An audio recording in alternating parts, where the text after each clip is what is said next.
오늘은 미스바로 모이라라는 제목으로 우리 함께 말씀을 나눕니다.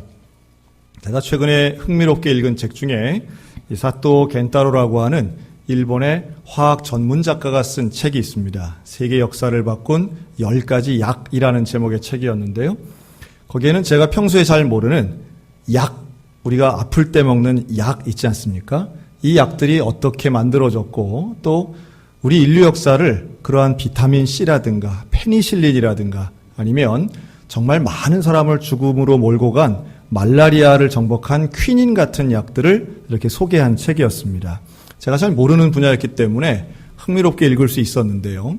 그 중에서도 가장 많이 팔리고 있는 약이 무엇이냐라고 했더니 아스피린이라고 하더라고요. 그게 통증을 없애주고 또 혈액순환에도 도움이 되어서 특별히 미국 사람들은 아스피린 복용이 상당히 많다는 이야기를 들었습니다. 그런데 제 관심을 끈 거는 인류 역사에서 가장 오래된 약은 무엇일까라고 하는 질문에 그가 낸 답은 바로 이거였습니다. 가장 오래되고 지금까지도 사용되고 있는 약은 바로 몰피인이라고 하는 진통제라고 하는 거죠.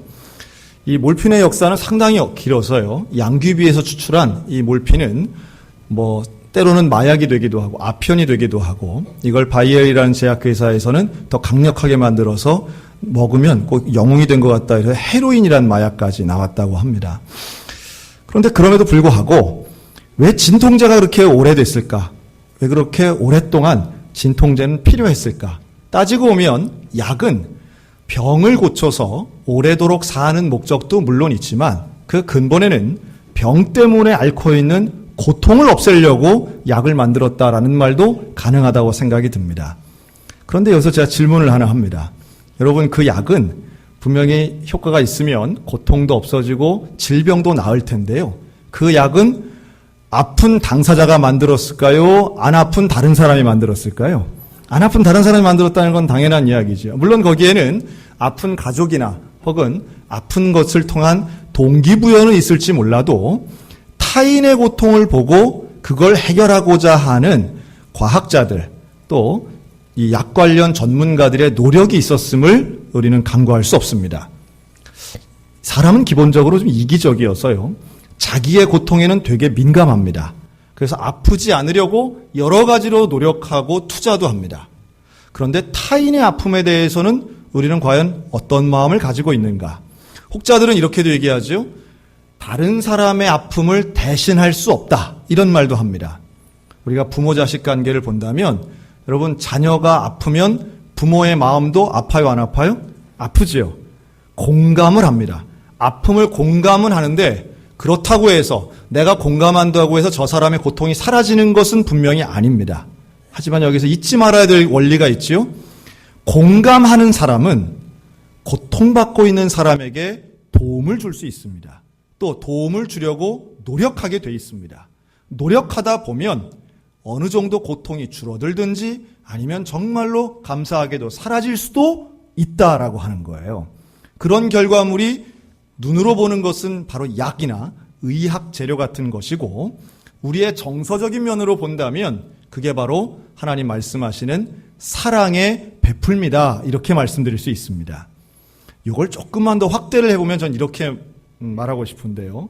타인의 고통을 우리가 좀 공감하고 고쳐주려고 하는 걸 가족에서 조금 더 넓히면 이웃이 되겠지요.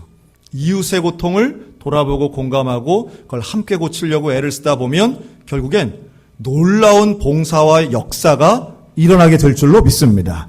조금 더 넓히면 이걸 사회와 국가로 넓혀지면 국가의 고통을 나의 고통이라고 생각하는 그 사람 그리고 그 고통을 없애기 위해 노력하고 헌신하는 사람들을 우리는 애국자다 이렇게 부를 수 있을 겁니다. 오늘 성경 말씀에 나오는 배경이 딱 그런 나라와 민족을 사랑하는 사람들에 대한 이야기다라고도 볼 수 있어요. 당시 이스라엘은 사무엘상서 7장의 배경은 하나님의 거룩한 물건 법궤를 빼앗기고 전쟁은 지고 민족을 이끌던 영적 지도자 엘리는 죽었습니다. 그리고 20년의 세월이 지나게 됩니다. 여전히 강력한 적 블레셋은 그대로 우리를 위협하고 있고 백성들은 영적 지도자가 없는 암울한 상황 속에서 흔들리고 있었습니다. 그때에 이 나라를 이끄는 영적인 지도자가 세워지는데 그가 바로 사무엘입니다. 그리고 그 사무엘은 백성들에게 이렇게 말하죠. 두 가지의 메시지를 전달합니다. 한번 따라할까요? 우상을 없애고 하나님만 섬기라. 우상을 없애고 하나님을 섬기는 것이 너희가 블레셋으로부터 구원받는 길이라고 명확하게 말씀합니다. 그리고 이 일을 실천함에 있어서 사람들로 미스바에 모이게 합니다. 우상을 없애고 하나님만 섬기기 위해 미스바에 모이는 거예요. 놀라운 일이 벌어집니다. 미스바로 모이는 것은 다른 말로 한다면 하나님께 순종하는 태도인 줄로 믿습니다.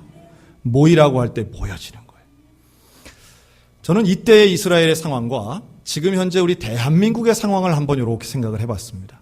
특별히 이제 내일부터 이번 한 주는 상당히 우리나라 이 한반도 상황에 중요한 한 주다. 다들 그렇게 얘기하지 않습니까? 얼마 전까지만 해도 이게 과연 이루어질까라고 했는데 진짜로 내일 모레 화요일 날 싱가포르에 있는 무슨 센토사라는 섬에서 북미, 미북 정상들이 만난답니다. 만나서 뭘 하나 보니까 무슨 종전선언을 한답니다. 종전선언이라는 건 이제 전쟁이 끝난다는 거죠.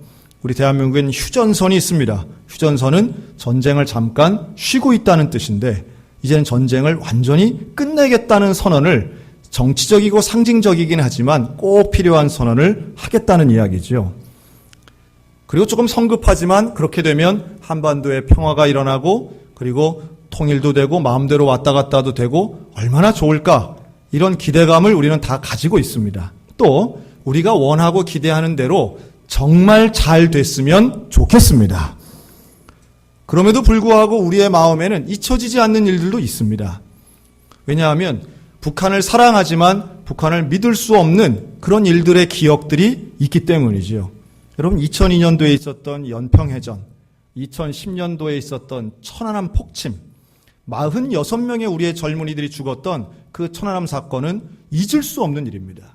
또 같은 해에 있었던 연평도 포격 사건은 민간인 2명을 포함해서 4명이 죽은 일입니다. 그게 10년도 되지 않은 일이에요. 물론 과거를 이야기해서 미래를 방해받아서는 안 될 겁니다. 그러나 또 한편에서는 분명히 우리에게 총뿌리를 겨누고 우리의 젊은이들을 그대로 생매장했던 그 일들을 잊을 수 없는 기억이 있기 때문에 끝까지 우리는 긴장을 놓치지 않고 순진하게 믿지 않고 기도하고 깨어 있어야 되는 모습도 필요하다고 생각이 듭니다.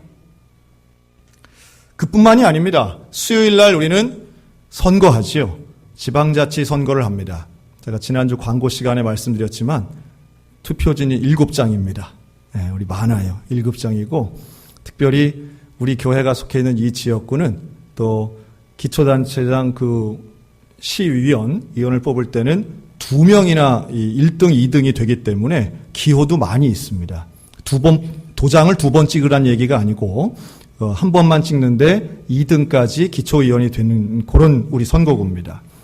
복잡하지만 참 중요한 선거를 이제 우리는 앞두고 있습니다. 대한민국이 처해 있는 다양한 문제들이 있습니다. 아마 최근에 뉴스 보신 분들을 느끼셨을 거예요. 지금 대한민국의 경제 활동을 쉬고 있는 이 실업자 아닌 경제 휴직 인구가 200만 명을 넘어섰습니다.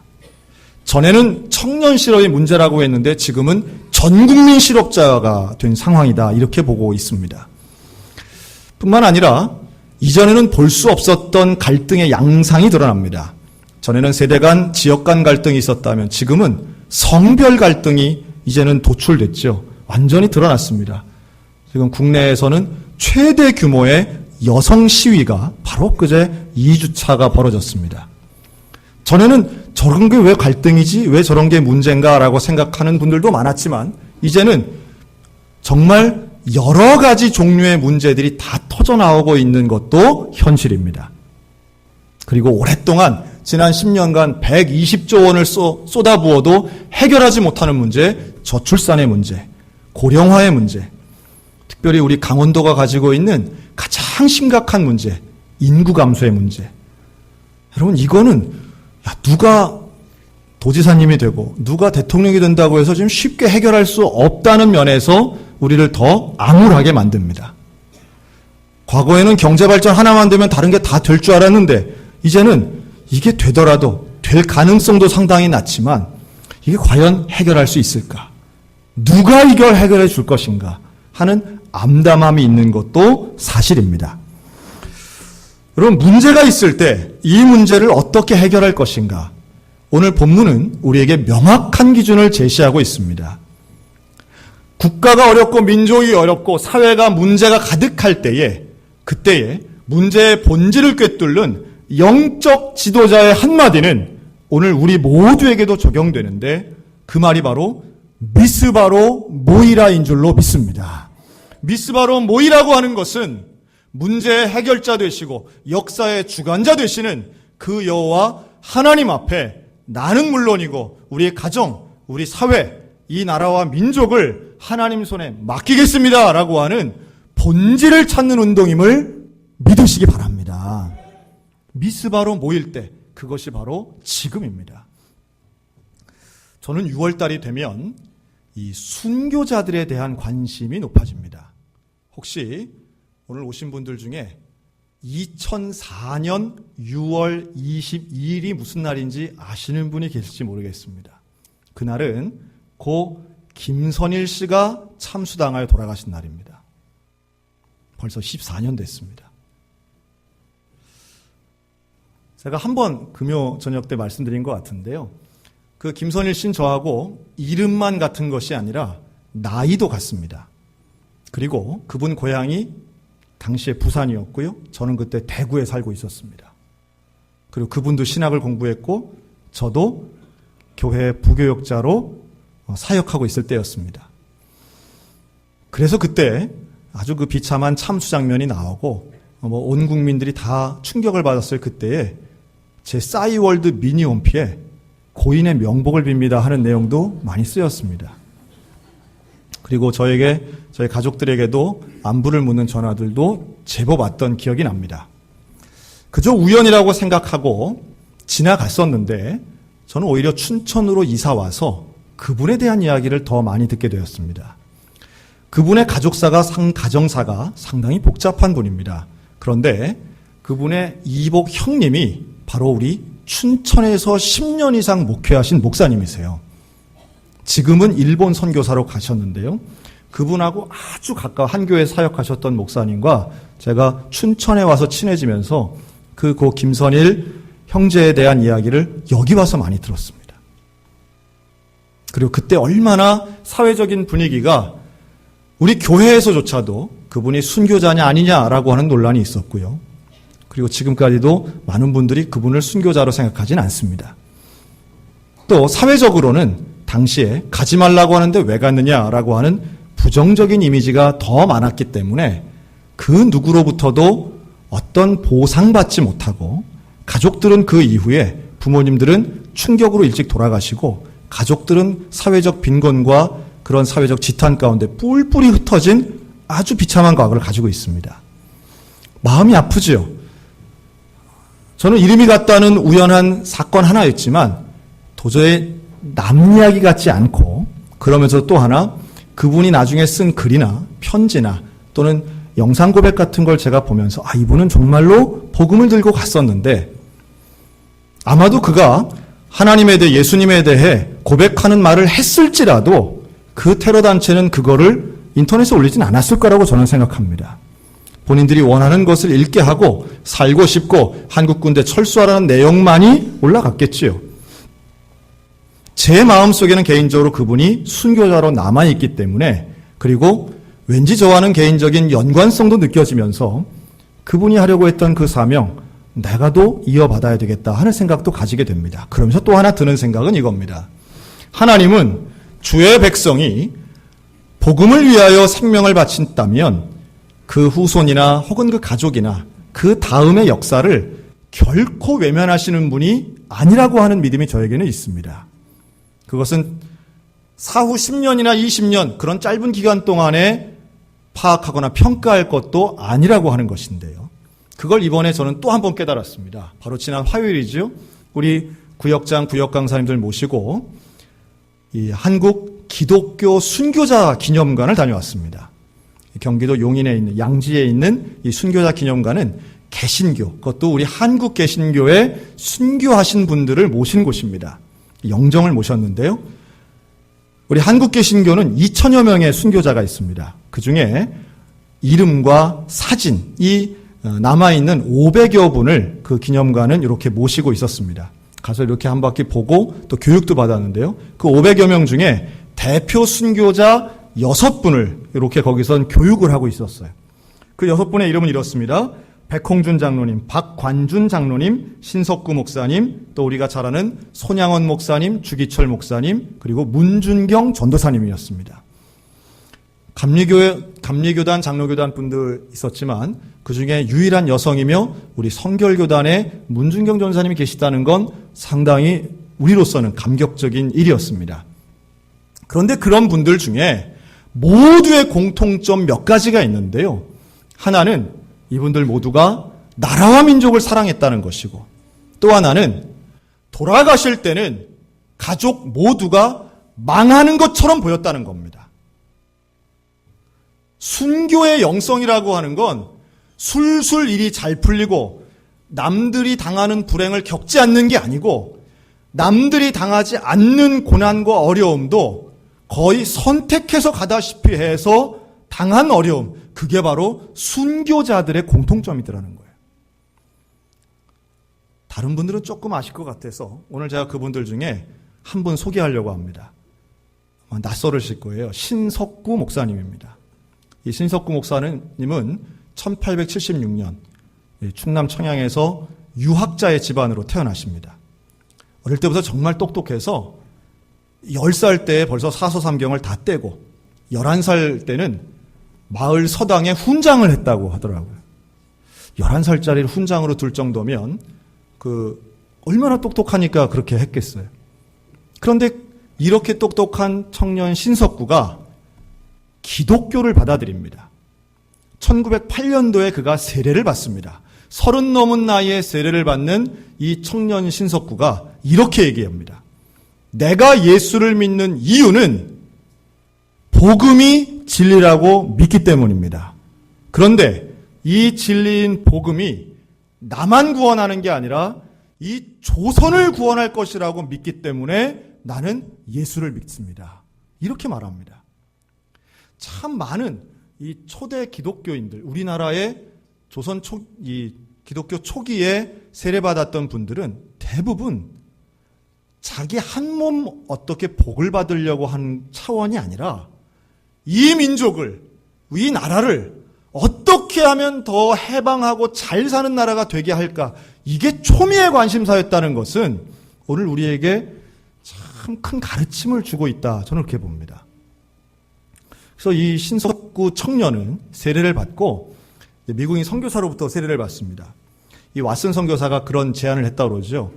당신은 너무 참 똑똑한데 미국으로 가서 의학을 공부하고 그리고 다시 조선에 오면 훨씬 도움이 될 것 같다. 그때 이 신석구 청년은 의학을 공부하는 것도 좋지만 의학을 공부하면 한 명씩 치료하지만 복음을 전하면 민족이 하루라도 더 빨리 진리 가운데 해방되고 변화될 거라고 나는 믿습니다. 그리고 복음 전도자가 됩니다. 목사 안수를 받고 복음 전도자가 되어서 이분이 어디서 사역을 했느냐 하면 춘천에서 합니다. 이분이 감리교단 목사님이세요.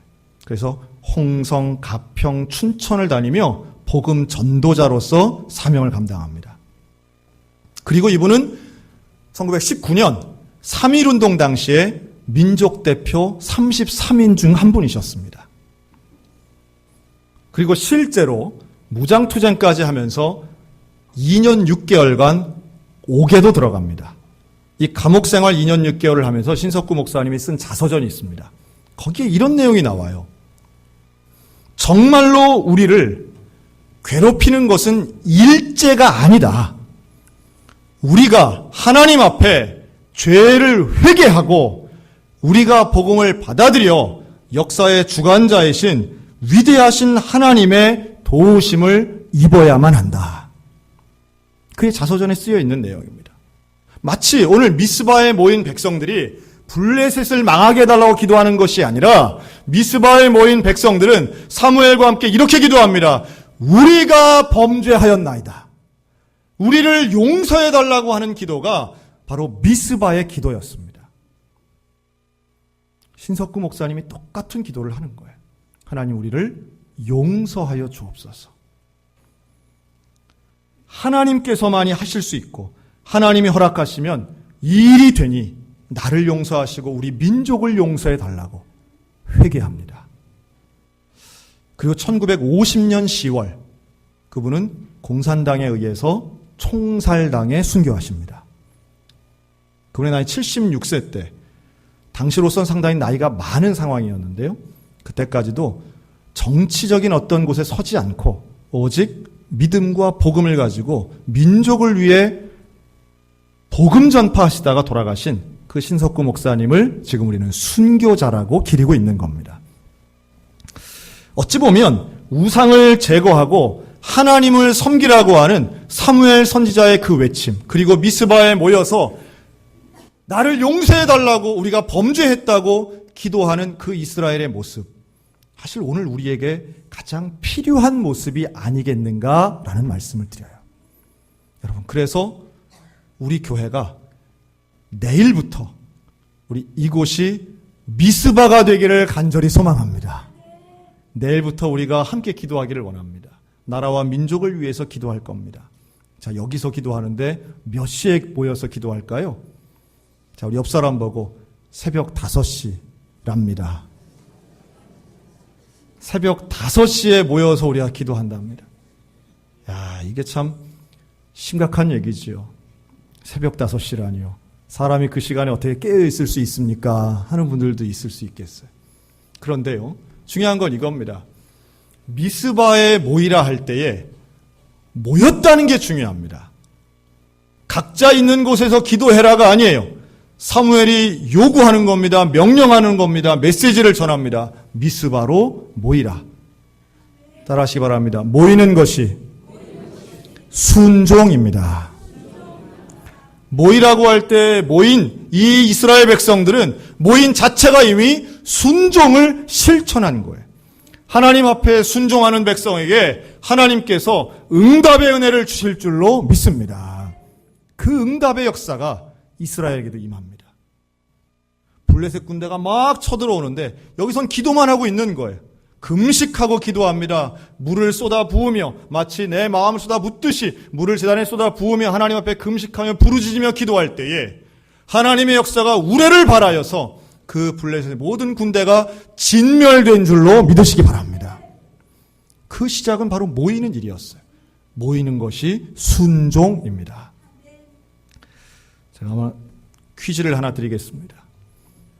여러분, 목사님은 새벽에 나와서 기도하는 것이 쉬울까요? 어려울까요?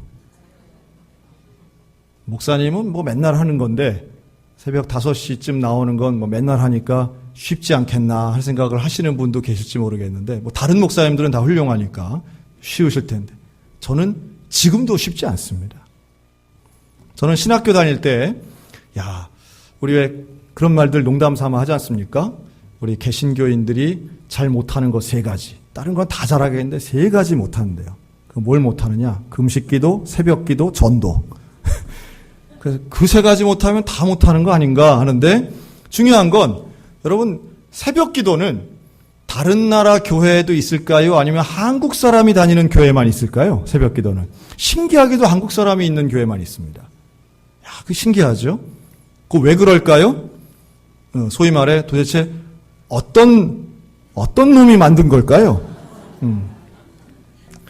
1907년도 평양에 있는 산정연교회에 모여서 놀라운 대붕의 역사가 일어납니다. 그 자리에서 길선주 장로님이 앞에 나와서 그 부흥회 끝날 무렵에 자신의 죄를 고백하기 시작합니다. 내가 죄인입니다. 내가 나쁜 놈입니다. 울며 자신의 죄를, 그 부끄러움을 고백하는 길선주 장로님 뒤를 이어 미국인 선교사가 나와서 내가 죄인입니다라고 고백하기 시작해.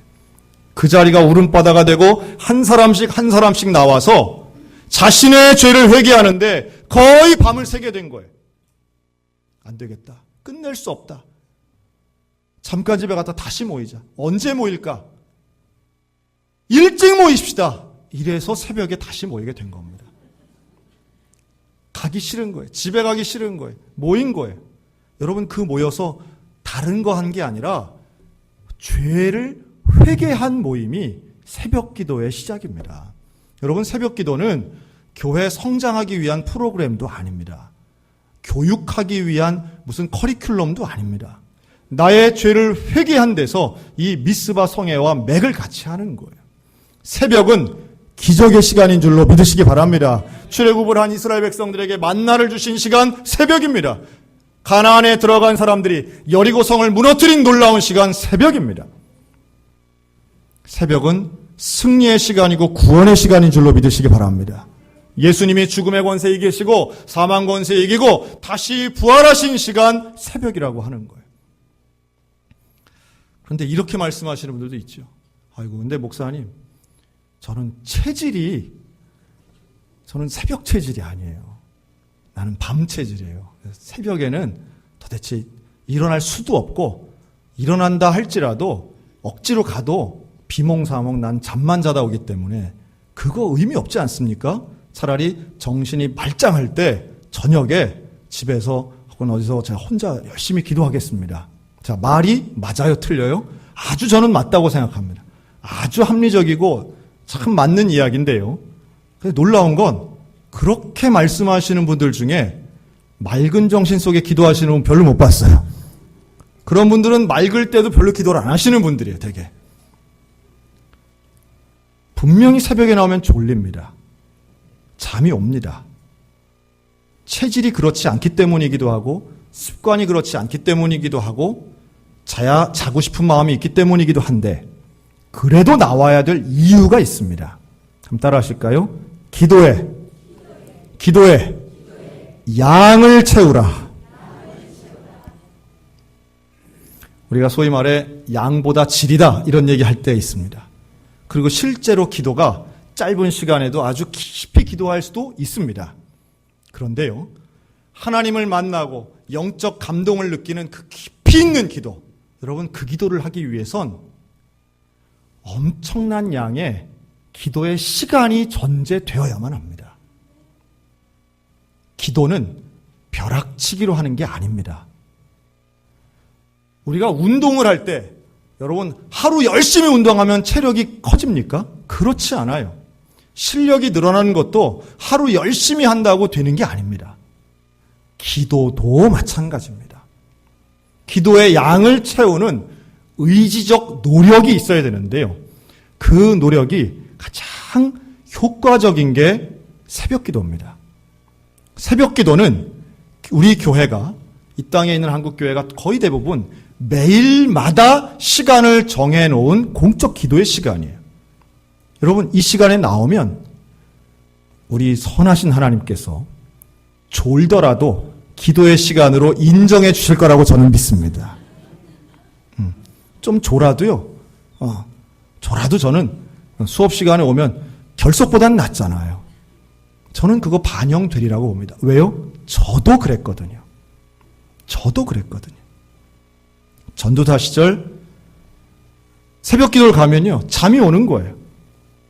목사님이 설교하시고 하는데 잠이 와요. 많은 날 잤습니다. 졸았습니다. 그래도 나갔습니다. 새벽 기도를 하고 나면 목이 아파요.